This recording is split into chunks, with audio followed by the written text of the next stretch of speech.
사도신경 고백하심으로 새벽 기도회를 시작하도록 하겠습니다.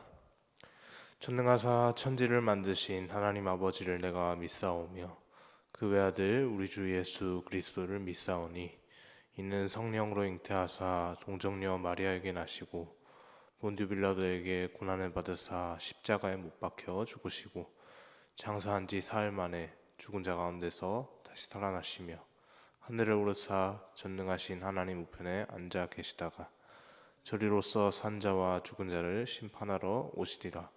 성령을 믿사오며 거룩한 공회와 성도가 서로 교통하는 것과 죄를 사하여 주시는 것과 몸이 다시 사는 것과 영원히 사는 것을 믿사옵나이다. 아멘. 찬송가 370장 찬양하겠습니다. 370장입니다.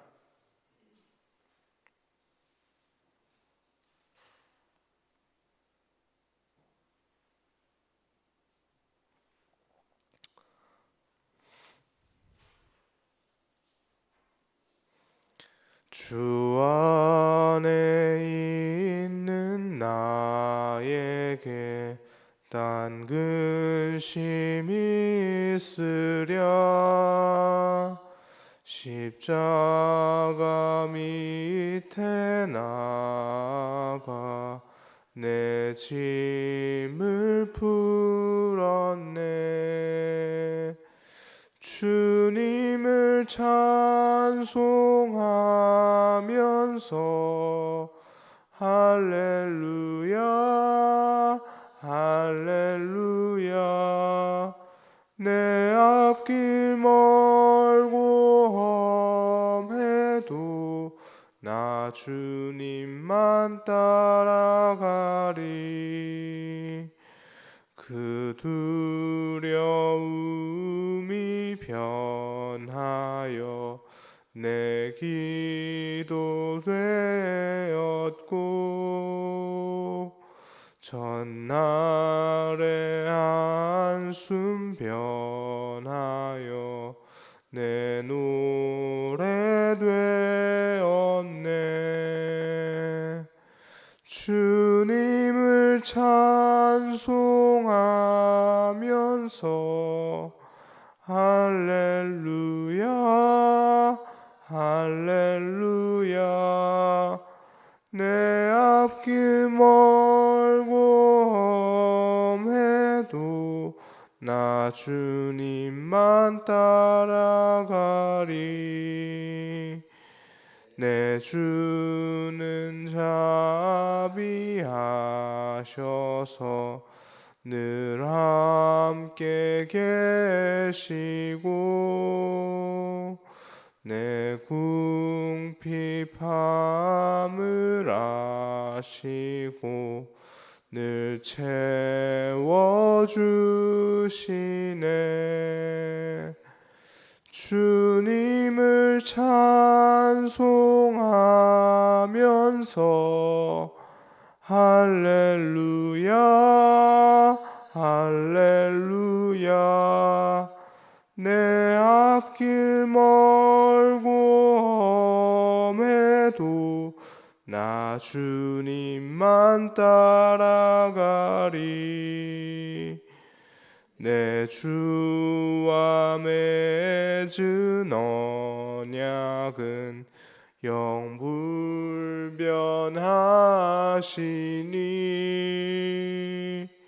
그 나라 가기까지는 늘 보호하시네. 주님을 찬송하면서 할렐루야 할렐루야 내 앞길 멀고 험해도 나 주님만 따라가리. 아멘. 이 시간 말씀 보겠습니다. 이 시간 함께 보실 말씀은 시편 119편 65절에서 72절까지 말씀입니다. 시편 119편 65절에서 72절까지 말씀 함께 보겠습니다.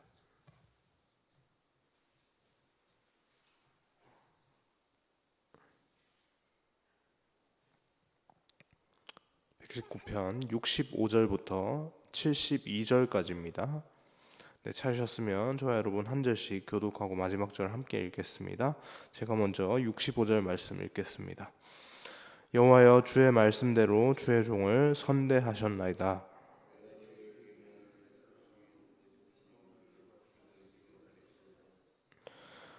고난당하기 전에는 내가 그릇 행하였더니 이제는 주의 말씀을 지키나이다.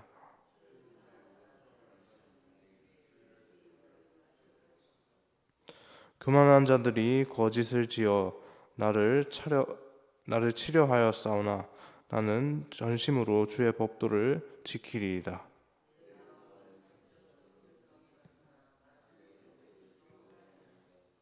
고난당한 것이 내게 유익이라. 이로 말미암아 내가 주의 율례들을 배우게 되었나이다. 주의 법이 내게는 천천금보다 좋으니이다. 아멘.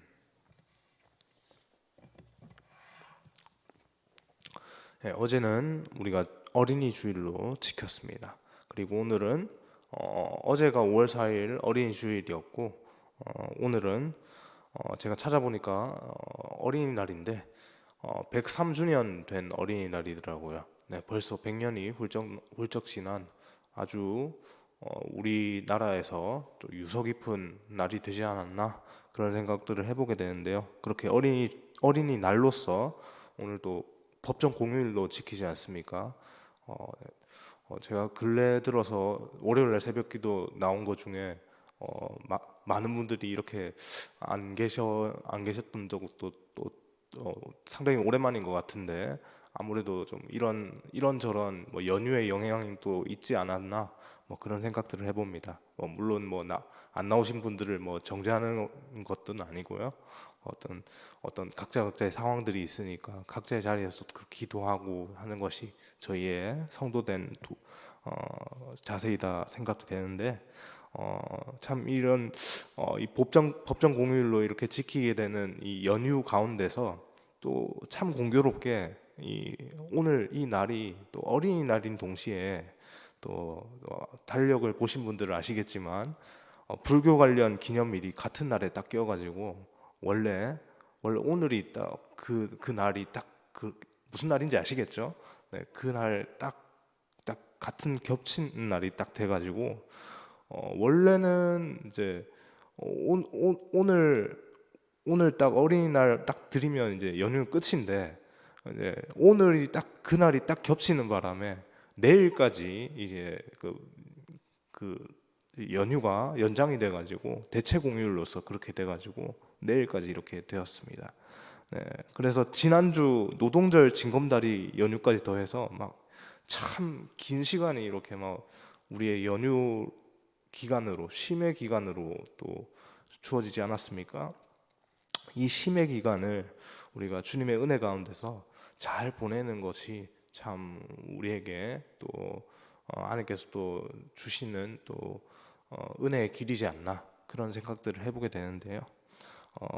내일까지 이어지는 휴일에 대한 얘기를 잠깐 했는데 휴일 가운데서 우리가 무엇을 누립니까? 방금도 제가 말씀드렸지만 휴일을 보내면서 몸의 어떤 지쳤던 부분들을 회복하는 어떤 쉼의 시간들을 갖고 좀 재충전하는 시간들을 갖게 되는데 아무래도 그것을 누리는 사람들로 하여금 편안함과 안식을 주는 시간들이 바로 이 쉼의 시간들이 아닐까, 이 연휴의 시간들이 아닐까 그런 생각들을 해봅니다. 그런데 오늘 우리가 읽었던 본문의 상황은 본문의 어떤 주제는 본문에서 다루는 주제는 우리의 어떤 이런 쉼의 시간 우리가 지금 오늘 상황에 처해진 이 쉼의 시간과는 편안함과 안식이라는 주제와는 좀 상반된 주제를 전하고 있는데요. 바로 뭡니까? 고난에 대한 얘기를 하고 있죠. 본문 시편 119편에 우리 제가 지난번에 한번 구조를 말씀드렸던 것 같은데 전체를 이제 저- 전체를 히브리어 알파벳 22개로 해가지고 176절에 해당하는 부분을 8로 나눕니다. 8절씩 구성을 해서 1절부터 8절까지, 9절부터 16절까지 뭐 이렇게 해가지고 쭉 나가면서 그렇게 총 22개의 절로 22개의 연으로 해서 이렇게 알파벳 순서에 따라서 이렇게 나누고 있는데요. 어, 우리가 지금 볼 본문, 오늘 본 본문은 119편의 9번째 단락에 해당하는 연입니다. 그래서 9번째 알파벳에 해당되지 않겠습니까? 9번째 알파벳을 보니까 이 테트라고 하는 글자로 시작을 하는데 물론 성도님들 그냥 테트라는 글자가 있다라고 아시면 되는데 그냥 이 단락의 핵심 구절은 중요한 것은 67절과 71절입니다. 여기서 이 67절과 71절에서 시인은 내가 고난 당하기 전에는 잘못 그릇 행했으나 이제는 주의 말씀을 지킨다라고 이렇게 고백을 하고 있는데요. 다시 말하면 이 말씀을 통해서 그동안 잘못 살았던 이 자신의 삶을 말씀을 통해서 이제 고칠 수 있었다라고 하는 것인데 그래서 71절에 뭐라고 합니까? 71절 우리 함께 한번 읽어보겠습니다.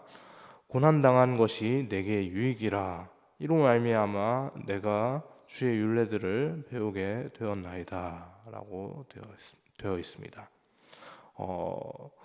시편을 우리가 분명히 읽었는데 이 본문을 어디선가 많이 읽어본 듯한 익숙한 그 느낌이 들지 않습니까? 바로 저도 읽으면서 딱 느끼는 것이 바로 딱 왔는데 사도 바울의 고백과 연결되지 않나 그런 생각들을 합니다. 사도 바울의 어떤 신체를 보시면 고난 당하고 연약함들이 굉장히 많았습니다. 그런데 그 연약함을 위해서 연약함을 놓고 사도 바울이 기도했을 때 하나님께서 그에게 말씀을 하셨다고 하죠. 응답하셨다고 했습니다. 이것이 너에게 유익이다. 그리고 그 응답하심을 말씀을 받은 사도 바울의 고백은 어떻습니까? 내게 약한 것이 내게 은혜다라고 그렇게 고백하는 그 사도 바울의 고백까지 그렇게 되었습니다.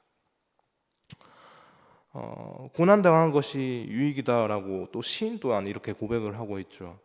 왜 그렇습니까? 왜냐하면 이 고난을 통해 주님의 뜻을 깨달을 수 있고 주님의 말씀에 나의 연약함, 고난 가운데 나의 연약함이 끊임없이 찾아오지만 그런 고난을 받는 나에게 집중하는 것이 아니라 이러한 상황이 나에게 있음에도 불구하고 그럼에도 불구하고 나를 놓지 않으시고 나를 주목하시고 나를 붙잡으시고 나에게 힘 주시는 그 하나님을 바라보면 내가 힘을 얻을 수 있다라고 그렇게 생각을 하는 것이죠. 그것이 당연한 것이고요. 그래서 믿음의 선진들은 고난을 감추어진 축복이다, 감추어진 복이다. 왜 감추어진 복입니까? 고난의 어떤 것들이 외형적으로 굉장히 부정적인 것들로 많이 둘러싸여 있기 때문이죠. 그러나 그 실체를 까보니 어떻습니까? 이것을 통해서 더욱더 주님께 붙들릴 수 있고 이것을 통해서 주님께 매일 수 있으니 주님만을 더 의지할 수 있으니 더 축복이다라고 하는 것이죠. 그래서 시인은 하나님이 선하시다는 사실을 자신에게 닥친 고난을 통해서 주님 제 삶은 비록 고난에 처해 있지만 하나님 이것을 통해서 더욱 깨닫는 것은 주님께서 선하시다는 사실입니다 라고 이렇게 고백하고 있는 것이죠. 65절 말씀 보면 주의 말씀대로 주의 종을 선대하셨다라고 고백합니다. 시인은 인생의 어떠한 고난을 경험합니다. 대적자들의 비방을 당하기도 하였습니다. 69절에서 70절 말씀을 보면 교만한 자들이 시인을 이렇게 공격하려고 하는 모습도 보였다고 합니다. 그들은 마음이 살쪄서 기름덩이 같습니다. 탐욕과 욕심에 가득해서 말씀을 받아들일 수 없는 무감각하고 무뎌진 삶을 살아가는 자들이지 않나, 그런 생각들을 해보게 되는데, 시인은 이와 같이 악한 자들에게 고난을 당하고 있지만 그 고난 가운데서도 시인은 무엇을 붙들었습니까? 주의 말씀을 잊지 않고 붙드는 모습을 보였습니다. 그 결과가 어떻습니까? 그 말씀을 붙들고 그럼에도 불구하고 나에게 하나님의 말씀이 있으니 나는 말씀을 붙들고 나아가겠다라고 그렇게 결단하고 나아갔을 때, 고난당하기 전에는 알지 못했던 일들, 내가 그동안에 잘못된 삶을 살고 있었던 것들, 그릇된 행실을 범하면서 그렇게 지냈던 모든 자신의 어떤 인생의 시간들이 이렇게 주마등처럼 스쳐 지나가면서 그렇게 깨닫게 되는 것이죠. 그리고 그 그릇된 잘못된 행실을 살았던 그 자신의 과오, 그 잘못된 어떤 모습들, 그것을 주마등처럼 스쳐서 되새긴 것, 그것만으로 끝난 것이 아니라, 사실 그것만으로 끝나면 그냥 반성의 시간 그 이상도 그 이하도 아니고요. 그냥 내가 이만큼 인생을 좀 잘못 살았구나, 그렇게 하면서 끝나버리면 그 아무런 의미가 없는 것인데, 결론 그 다음이 중요한 것이죠.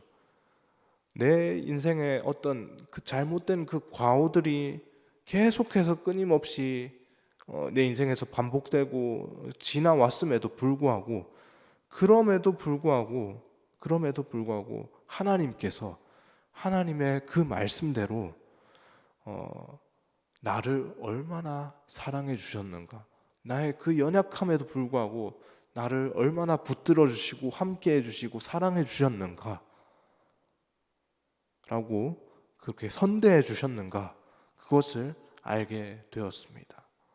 그래서 시인은 더욱더 그런 은혜를 베풀어 주신, 선대의 은혜를 베풀어 주신 그 하나님의 말씀을, 하나님 더욱더 주의 말씀을 붙들며 살아가길 소망합니다.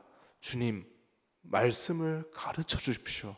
제가 그 말씀을 배우길 원합니다. 라고 그렇게 가르쳐 달라고 간구하고 있는 겁니다. 그래서 71절의 말씀과 같이 고난당하는 것이 내게 유익인 까닭, 그 이유는 고난들을 통해서 주의 율례들을 배우게 되었다는 것입니다. 여기서 유익이라고 하는 그 말에 해당하는 히브리어 단어는 토브입니다. 토브. 원어의 의미상으로 좋은 것입니다. 좋다라고 하는 것입니다. 하나님의 뜻대로 이루어져서 우리 창세기 1장에 보면 토브가 많이 쓰여져 있거든요. 창세기 1장에 무슨 일이 기록되어 있습니까? 하나님께서 천지를 창조하시는 그 일들이 기록되어 있죠. 하나님께서 천지를 창조하시면서 계속 토브라고 말씀을 하셨다고 이렇게 얘기를 하는데, 보시기에 심히 좋았다라고 하는 그 표현입니다. 이 보시기에 심히 좋았다는 표현이 동일하게 이 오늘 본문 71절에 유익이다라고 하는 그 말로 기록되어져 있습니다. 하나님의 뜻대로 이루어져서 보시기에 또 심히 좋았다는 것이죠. 동일하게 쓰여지는 의미입니다. 그러므로 시인이 유익이라고 할 때 이 마음에 담고 있는 것은 하나님의 뜻하심대로, 결국에는 우리의 인생 하나님의 뜻하심대로 되지 않습니까? 그 하나님의 뜻하심 가운데 우리가 달려나가고 있는 이 인생길의 모든 것이 내가 비록 나에게 있어서 하나님 이거 너무 힘든데요 라고 하는 이 모든 이 순간순간들까지도 하나님께서 나에게 주신 유익의 시간들이라고, 보시기에 좋은 것, 그 아름다운 것들을 이루시기 위한 시간일 수 있다는 것이죠.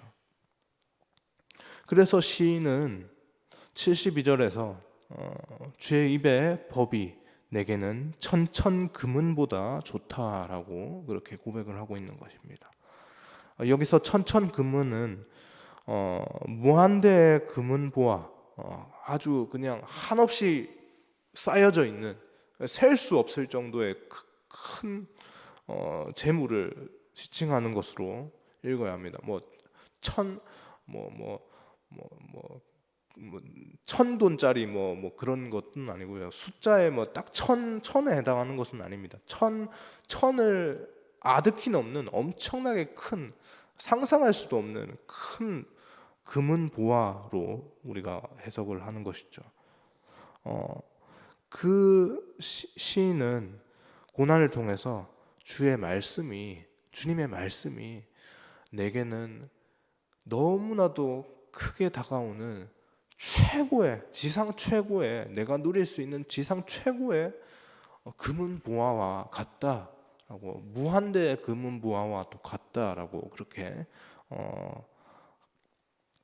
깨닫게 되는 것이고요. 그것을 깨닫고 더욱더 주님께 감사하고 있는 것입니다. 분명히 고난이 찾아왔지만 그의 입술에는 말씀으로 인한 감사밖에 없는 것이죠. 말씀을 정리하겠습니다.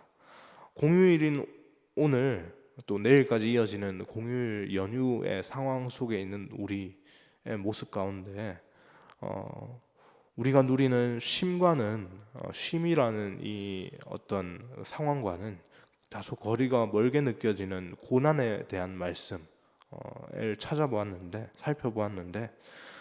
그럼에도 불구하고 이 고난의 주제가 우리의 삶과 결코 무관하지 않은 것은요, 우리 각자의 현실 속에서 참 다양한 고난의 현장을 우리가 모두 겪기 때문이다라고 그렇게 여겨지기도 합니다.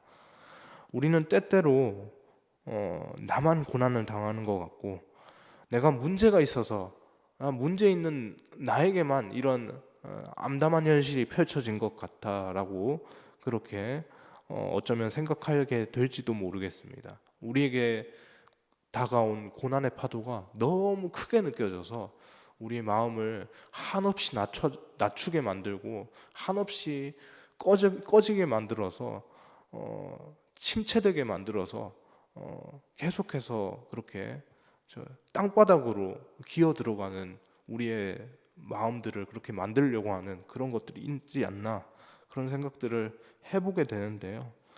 그러나 크든 작든 고난은 우리 모두에게 다 있는 것 아닙니까? 다 주어져 있습니다. 그런데 중요한 것은 무엇입니까? 그 고난의 현장 가운데서 우리가 어떤 것을 바라보느냐, 그것이 중요한 것이죠.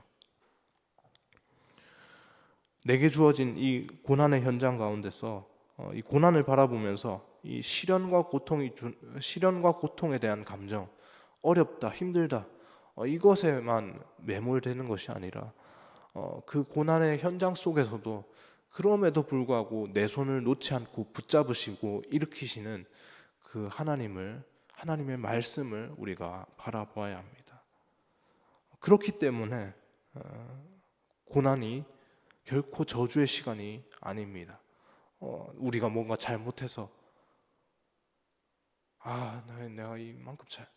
내가 지금 이렇게 내가 힘들고 고난을 당하는 것은 내가 인생을 잘못 살았구나, 이렇게 바라볼 것이 아니라 이 고난을 내가 겪고 있지만 그럼에도 불구하고 하나님께서 뜻하신 바가 있을 것이다. 하나님께서 이 고난을 통해서 나에게 말씀하시는 것이 있을 것이다. 하나님, 그 말씀을 붙들겠습니다. 하나님, 말씀하여 주시고, 하나님, 바라기는 이 고난을 잘 이겨낼 수 있는 힘을 저에게 좀 부어 주십시오. 하나님의 말씀으로 이 고난을 요즘에 그 한 드라마가 합니다.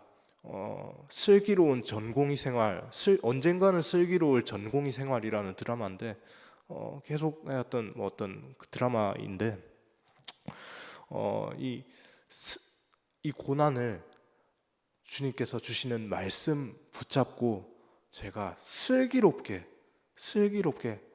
그리스도인인 된 모습으로 잘 견뎌낼 수 있도록 하나님 도와주십시오라고 기도하는 것이 우리에게 주어진 하나님께서 기뻐하시는 모습이지 않나 그런 생각들을 해보게 됩니다. 그래서 이 아침에 더욱더 말씀으로 정금과 같은 믿음의 삶을 그렇게 세움 받으며 우리가 세우는 것이 아니죠. 하나님께서 세워 주시는 것입니다. 그 세워진 말씀으로 그렇게 세워지는 우리의 신앙의 모습들이 다 되어져서 하나님 앞에 또한 기쁨이 되는 이 시간들이 되기를 주님의 이름으로 소망합니다. 기도하겠습니다. 사랑해 주님 감사합니다. 하나님 우리의 시간, 우리의 삶의 시간 주어진 것들 가운데 하나님 우리를 어렵게 하는 우리의 마음을 어렵게 하는 그 고난의 파도들 계속해서 우리의 삶을 위협합니다. 하나님 그것이 결코 우리의 어떤 잘못 때문이 아니라 하나님 우리의 인생의 시간 가운데서 하나님만 알고 계신 그 알 수 없는 그 비밀 가운데서 하나님 그렇게 우리의 모든 인생들의 시간 가운데서 그런 고난의 현장이 펼쳐지는데 하나님 그럼에도 불구하고 하나님 그 고난 속에서 우리가 결코 낙심하지 않을 것은 하나님께서 우리의 삶을 끝까지 동시에 붙잡고 계시기 때문이라는 것을 또한 말씀을 기억하면서 또한 살아갈 수 있도록 인도하여 주옵소서.